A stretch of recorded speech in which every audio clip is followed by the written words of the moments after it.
Hello friends, ఈరోజు వీడియోలో mutton soup అనమాట. మటన్ లెగ్స్ ఉంటాయి కదా, వేటకాళ్ళ పులుసు అనమాట.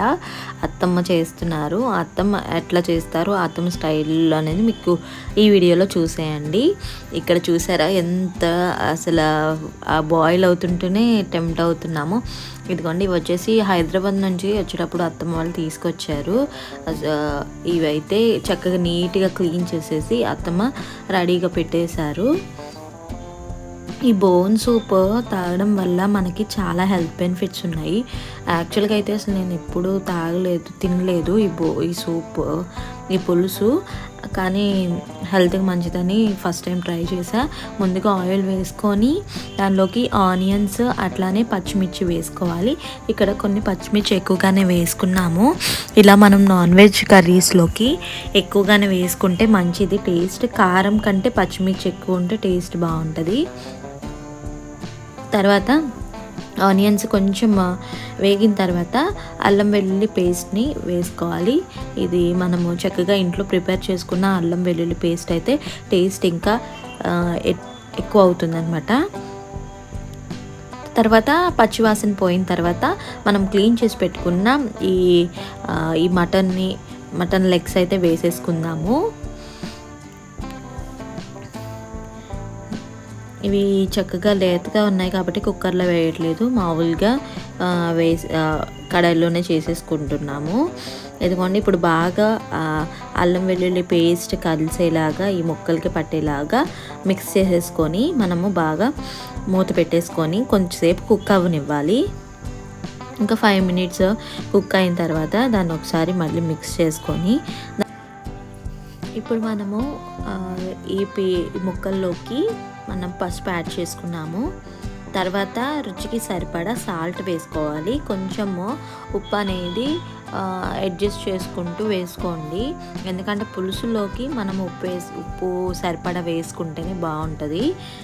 తర్వాత ఉప్పు పసుపు వేసిన తర్వాత బాగా మిక్స్ చేసేసుకోవాలి. ఇలాగా మిక్స్ చేసేసుకొని కొంచెం సేపు దాన్ని మగ్గనివ్వాలన్నమాట. బోన్స్ కదా, టైం పడుతుంది కుక్ అవ్వడానికి. తర్వాత కొంచెం కుక్ అయిన తర్వాత దీనిలోకి కారం యాడ్ చేసుకోవాలి. ఇక్కడ కొంచెం కారం కూడా ఎక్కువ వేసుకుంటున్నాము. యాక్చువల్గా కోల్డ్ కాఫ్ ఉన్న వాళ్ళకైతే ఈ సూప్ అసలు నెంబర్ 1గా వర్క్ అవుతుందన్నమాట. అది మాత్రం నాకు తెలుసు. సో ఇక్కడ కొంచెం కారం కూడా ఎక్కువ వేస్తున్నాం.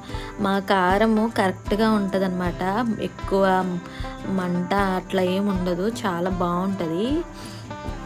ఇప్పుడు కారం వేసిన తర్వాత మనకి వాటర్ యాడ్ చేసుకోవాలి. మనం ఎంత అయితే పులుసు కావాలనుకుంటున్నామో అన్ని వాటర్ అయితే యాడ్ చేసుకోవాలి. ఇక్కడ ఒక 2-3 లోటాలతో వాటర్ అయితే యాడ్ చేసేస్తున్నాము. మనకి ఎక్కువ పులుసు కావాలనుకుంటే కొంచెం ఎక్కువ నీళ్ళే పోసుకోవాలి. ఇదైతే చాలా మనం రైస్లో తినేటప్పుడు కూడా చాలా జోరుగా తింటాం కాబట్టి ఇక్కడ ఒక 3 లోటాస్ అయితే వేసాము. ఇదిగోండి, ఇట్లాగా ఒకసారి మంచిగా మిక్స్ చేసేసుకొని దీన్ని మూత పెట్టేసి ఒక 10 to 15 minutes వరకు బాగా కుక్ అవ్వనివ్వాలి. మధ్యలో మనం చెక్ చేసుకుంటూ ఉడికినాయా లేదా అనేది చెక్ చేసుకోవాలి. తర్వాత మసాలా వేసుకుంటున్నాం, గరం మసాలా వేసుకుంటున్నాం. అది గరం మసాలా ఏంటంటే ఇంట్లో ప్రిపేర్ చేసిందే, సో ఇంకా టేస్ట్కి సరిపడా వేసుకుంటున్నాము. తర్వాత ఒకసారి మిక్స్ చేసుకొని బాగా ఇలాగా బబుల్స్ వచ్చేలాగా ఉడకనివ్వాలి. ఇదైతే ఈ కర్రీ అయితే టైం టేకనే ఫ్రెండ్స్, కొంచెం జాగ్రత్తగా ఓపికగా చేసుకోవాలి. తర్వాత కట్ చేసి పెట్టుకున్న కొత్తిమీరని అయితే వేసుకోవాలి. కొత్తిమీర ఫ్లేవర్ అనేది టేస్ట్ ఆ పులుసుకి తగ్గినట్టు చాలా బాగుంటుంది అన్నమాట. నేను యాక్చువల్గా ఫస్ట్ టైమే తింటాము, సో నాకైతే నచ్చింది. మెయిన్లీ నేను ఎక్కువ పులుసు తీసుకొని తిన్నాను అనమాట. అండ్ కొంచెం సాల్ట్ సరిపోతే మళ్ళీ సాల్ట్ యాడ్ చేశారు. ఇదిగోండి, చూసారా అసలు ఎంత బాగా ఉడుకుతుందో కర్రీ అనేది. ఇక్కడ ఉడికిందో లేదో అనేది టెస్ట్ చేస్తున్నారు అత్తమ్మ, ఎందుకంటే ఇది ఎక్కువసేపే పట్టిద్ది కాబట్టి. ఇది మనం కుక్కర్లో కూడా పెట్టలేదు కాబట్టి స్లోగా ఉడుకుద్ది. సిమ్లో పెట్టేసుకొని మంచిగా ఉడకబెట్టేసుకోవాలి. ఇదిగోండి, కర్రీ చూసారా, మీకు చూస్తేనే అర్థమైపోద్ది ఎంతవరకు. మనం వేసిన వాటర్ సగం అయిపోయింది, అప్పుడు వరకు ఉంచాలన్నమాట.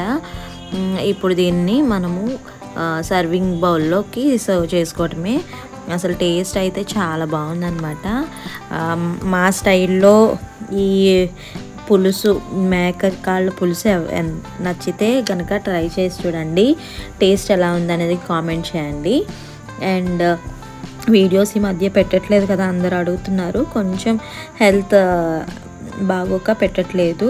సో ఇప్పటి నుంచైనా వీక్లీ వన్స్ అయినా ఒక వీడియో పెడతాను. సో నా ఛానల్ని అయితే సపోర్ట్ చేయండి, సబ్స్క్రైబ్ చేయండి, అండ్ లైక్ చేయండి, షేర్ చేయండి. Bye bye.